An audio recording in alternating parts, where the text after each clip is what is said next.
Hi అందరికీ, welcome to కాసేపు సరదాగా. ఈరోజు నేను ఒక స్పెషల్ వీడియోతో మీ ముందుకు వచ్చేసానండి. 1,00,000 పశువు కొమ్ముల నోము కోసం మీతో నేను వివరించబోతున్నాను. లాస్ట్ వరకు వీడియోని స్కిప్ చేయకుండా చూడండి. 1,00,000 పశువు కొమ్ముల నోము అంటే అంత ఆసామాసి కాదండి. 2 నెలల ముందు నుంచే పనులన్నీ స్టార్ట్ అయిపోతాయి అన్నమాట.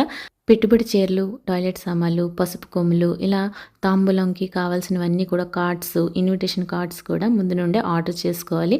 అయితే మేము ఈ చీరలు, పెట్టుబడి చీరలు, పసుపు కొమ్ములు అన్నీ కూడా ఓన్గా వెళ్ళి ఆర్డర్ చేసుకున్నాం అనమాట.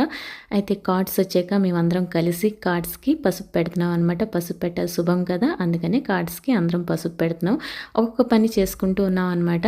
తాంబూలాలు మాత్రం ముందు రోజే అమర్చామండి, ఎందుకంటే ఫ్రూట్స్ కదా పోతాయని ముందు రోజే అమర్చాము. మొత్తం 500 తాంబూలాలు అమర్చాము. అలానే 500 చీరలు, 500 పైగా వచ్చారండి జనాభా అంతా కూడా. మా అమ్మమ్మ అయితే ఎక్కడికి రాలేరండి. అయితే ఇంత ఘనంగా పశువు కొమ్ములు నోము చేయిస్తున్నారని మా అమ్మ వాళ్ళు అక్కడికి వచ్చారనమాట. చాలా కష్టంగా తెచ్చారు ఆవిడకి. అయితే ఆవిడ రాగానే మా అమ్మ కళ్ళల్లో నీళ్ళు. ఆ సన్నివేశం నాకు చాలా అమూల్యమైనదిలాగా అనిపించింది. అందుకే నా కెమెరాలో క్యాప్చర్ చేశాను. అయితే ముందు రోజు అమ్మవారిని ఈ విధంగా అమర్చారండి.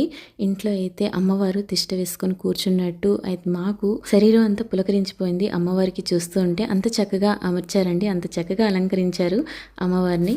భోజనాలు, నోము అంతా కూడా ఇంటి దగ్గర అరేంజ్మెంట్స్ చేశారండి. ఇంటి దగ్గర అయితే నిండుగా ఉంటుందని ఇంటి దగ్గర చేశారనమాట. అయితే ఇది మా అమ్మ వాళ్ళ ఇంట్లో మా వదినలు చేశారు. మా అమ్మ కోరిక ఏంటి అంటే, ఇద్దరు కోడలతో 1,00,000 పశువు కొమ్ముల నోము చేయించాలి, అది ఘనంగా చేయించాలని చాలా కోరిక అనమాట. అలానే అంతకంటే ఘనంగా జరిగిందండి. అందరి చేతుల కలయికతో, మేళతాళాలకి శంఖనాదం జత చేసి బంధుమిత్రులతో అంగరంగ వైభవంగా జరిగిందనమాట ఈ 1,00,000 పశువు కొమ్ముల నోము.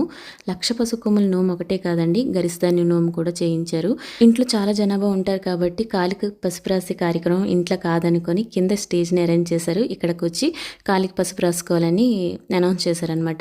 ఇదంతా కూడా భోజనాల కోసమని అరేంజ్మెంట్స్ అండి. అయితే నేను ఇది ముందు రోజు షూట్ చేశాను. ఆ రోజు అయితే నేను చేయలేకపోయానండి. మా అబ్బాయి చిన్న చిన్న షార్ట్స్ తీసాడు. ఆ షార్ట్స్ అన్నీ కూడా ఒకటిగా చేసి మీతో షేర్ చేస్తున్నాను అనమాట. 1,00,000 పశువు కొమ్ముల నోము, గరిస్తాన్యం నోము ఎందుకు పడతారు, దాని సారాంశం ఏంటో ఇప్పుడు మీకు చెప్తాను వినండి. గరిస్తాన్యం నోము, 1,00,000 పశువు కొమ్ముల నోము, ఏ నోము అయినా సరే రథసప్తంకి అలానే శివరాత్రికి అయితే పడతారండి. పై కథ చదివి కథక్షితలు తలపైన వేసుకోవాలి. కార్తీక మాసాన సోమవారం నాడు, ఆ రోజు దశమి అనుకుంటా, దశమండి, ఆ రోజు ఈ కార్యక్రమాన్ని చేపట్టామన్నమాట. అంతా కూడా శుభంగా జరిగింది.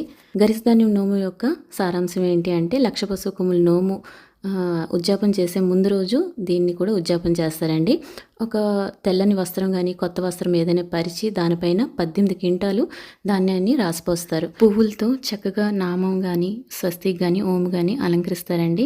అలంకరించాక కలశం పెట్టి మండపం వేస్తారు. మండపం వేసి వినాయకుని పూజించి విష్ణు సహస్రనామాలు అలానే లలిత సహస్రనామాలు చదివి పూజని ముగించి ఈ ధాన్యం అనేది పంతులు గారికి దానం ఇస్తారనమాట.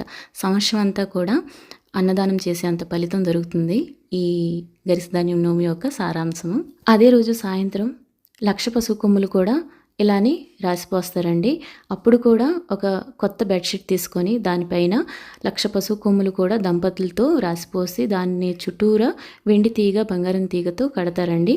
దానిపైన చక్కగా అమ్మవారిలా అలంకరిస్తారు. మరుసటి రోజు సోమవారం ఉదయాన్నే లేచి తలకు స్నానం చేసి ఈ 1,00,000 పశువు కొమ్ముల నోము ఉద్యాపన అయితే చేయాలండి.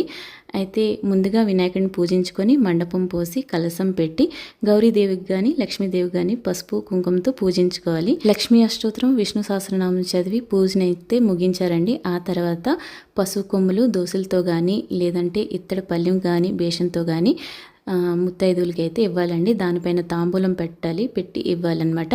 కలిగిన వారు టాయిలెట్ సామాన్లు, చీర, జాకెట్ కూడా పెడతారనమాట. ఇంకా మీరు ఇవ్వాలనుకుంటే ఈ నోము యొక్క గుర్తుకి ఒక గిఫ్ట్ కూడా ఇవ్వచ్చు. ఈ 1,00,000 పశువు కొమ్ముల నోము యొక్క పరమార్థం ఏంటి అంటే, పూర్వం నుంచి వస్తున్న ఈ ఆచారాన్ని పండితులు మాతో వివరించారండి. దీంట్లో భాగంగా వెన్ను విరగని 1,00,000 పశువు కొమ్ములు అయితే తీసుకోవాలి. విరుగుంటాయేమో అని ఒక అనుమానం ఉంటే మీకు ఒక 10,000 కొమ్ముల్లాగా ఎక్స్ట్రా అయితే తీసుకోవాలి. ఈ నోము యొక్క పరమార్థం ఏంటి అంటే, అనుకూలమైన దాంపత్యం, సిరి సంపదలు, ఆయుర ఆరోగ్యాలు కలిగి ఉండేందుకు పూర్వం నుంచి వస్తున్న ఆచారంలా ఈ నోము నోచుకోవడం అయితే జరుగుతుందండి. అయితే ఈ నోము నోచుకోవడం మా వదినకి ఎంత భాగ్యమో, ఇది అందుకోవడం, ఈ వేడుక కల్లారా చూడడం కూడా అంతే భాగ్యం, అంతే అదృష్టం అని నేను అనుకుంటున్నాను. ఉదయం 9 గంటలకి తాంబూలం ఇవ్వడం మొదలు పెడితే సాయంత్రం 4 అయిందండి. ఈ తాంబూలం ఇచ్చినంతసేపు కూడా ఇద్దరు మాట్లాడుకుంటూ ఉండాలి. మౌన వ్రతంతో ఈ తాంబూలం ఇవ్వడం అయితే జరగాలన్నమాట. ఉపవాసంతో మౌన వ్రతంతో ఈ కార్యక్రమం అయితే చేయాలి. దూర దూర ప్రాంతాల్లో ఉన్న వాళ్ళందరికీ కూడా ఇన్వైట్ చేశారండి. ఊర్లో ఉన్న వాళ్ళకి కూడా చాలా మందికి చెప్పారనమాట. అందరూ కూడా ఒక 500 వరకు అవుతారండి. వీళ్ళందరూ కూడా నోము అందుకోవడానికి వచ్చారంటే ఈ తాంబూలం అందుకుంటే అంత మంచిదని పండితులు కూడా చెబుతున్నారనమాట. ముత్తైదువులంతా కూడా కంచిపట్టు చీరలతో, మిలమిల మెరిసే నగలతో, గలగల సవ్వడి చేసే గాజులతో చక్కగా కలకలలాడుతూ ఈ కార్యక్రమంలో కనిపిస్తున్నారు కదా. మీరేమంటారు? ఇంకో ముఖ్యమైన విషయం మర్చిపోయానండి చెప్పడం. ఈ అరేంజ్మెంట్స్ అంతా కూడా ఒక ఈవెంట్ మేనేజర్తో చేయించారనమాట. అతనిది బరంపూర్. లాస్ట్కి ఒక ట్విస్ట్ కూడా ఉందండి. నోమంతా పూర్తయ్యాక అమ్మవారికి ఆరతి ఇచ్చి పూజనైతే ముగించారు. ఈ జనాభా అంతా ఒకేసారి వస్తే తాంబూలం ఇవ్వడం కష్టమవుతుంది అనుకొని కూపన్ ద్వారా రావడం అయితే జరిగిందండి. మౌదుల ద్వారా ఈ 2 లక్కీ కూపన్స్ అయితే తీయడం జరిగింది. ఆ 2 లక్కీ పర్సన్స్ ఎవరు అంటే ఒకటి మా తోటికోళ్ళు, ఇంకో ఆవిడ వైజాగ్ ఆవిడ అనమాట. అయితే గిఫ్ట్ ఏంటి అంటే ఇద్దరికి కూడా చెరో 1 గ్రామ్ గోల్డ్ ఇచ్చారండి. చాలా హ్యాపీగా ఫీల్ అయ్యారు. మరి ఈ వీడియోని ఇంతటితో ఎండ్ చేసేస్తున్నాను. వీడియో ఎలా అనిపించిందో కామెంట్ బాక్స్లో నాతో షేర్ చేయండి. మరొక వీడియోతో మళ్ళీ కలుద్దాం. బాయ్.